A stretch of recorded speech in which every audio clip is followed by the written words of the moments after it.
Farmhouse in Mahiravani by Environ planners in Nashik, India. Off the main city roads of Nashik, an inconspicuous little path branches off unexpectedly towards a dam and a dense clump of trees beyond.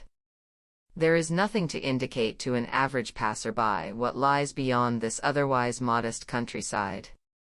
However, to those who know their way, this path only serves as a build-up to the little hideout that lies beyond a personal space for the architect's family.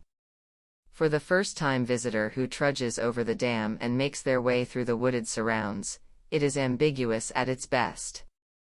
Finally, the sloping stone walls of the farmhouse emerge from the earth, beckoning the visitor inside. The sounds of chirping birds and humming bees, the slope of the sheltering roof, and a touch of the cool terracotta floor under one's feet create the perfect entrance transition and draw you into the courtyard, at the heart of the space. The lotus court draws you in further with its tranquil aura. The court on either side crafts a tapestry of light and shade. The utter simplicity of the plan doubles the impact. The distinction generated by the roughness of the stones with the warmth of terracotta and wood, the sharp edges of gravel softened by the tenderness of natural leaves, and the calmness of water all add up to an innate sense of positivity and harmony. A placid swimming pool rests outside, merging beautifully with the surroundings. The story of how the first phase actually evolved is set around a series of arches retrieved from an old Wada mansion, and preserved by the architect for over 2 decades. The spaces thus evolved are framed by these arches and are notable for the absence of formal walls, doors, and windows, allowing for a seamless visual and physical connection between the covered and uncovered spaces. Built on the principles of sustainable architecture and minimalist living, the design is a reflection of local architecture and is conducive to the composite climate of the region.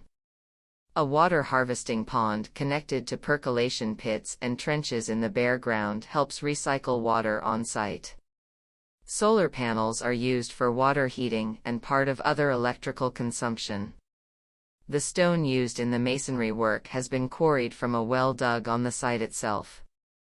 The otherwise arid and barren piece of land was transformed by planting a mixed culture of around 5,000 medicinal, flowering, and fruit-bearing trees, giving life to a forest and creating a microcosm conducive to providing a home to birds and other organisms.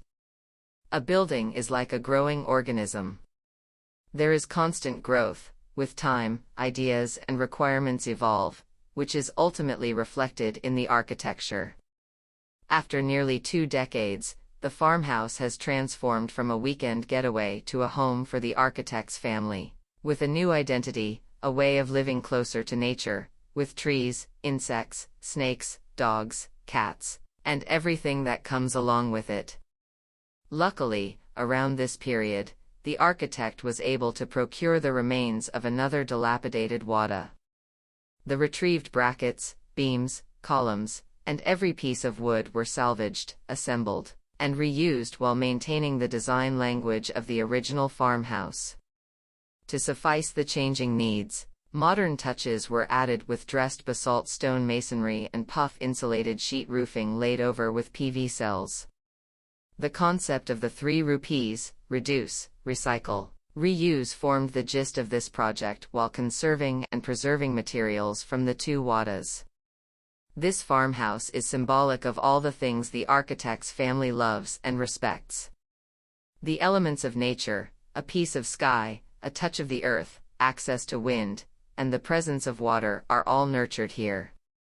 Functionally, it is a multi-utility space, serving as a home to unwind and entertain. The space is designed to welcome all seasons and the bounties they bring. Above all, it is a melting pot for different ideologies on art, architecture, and life itself.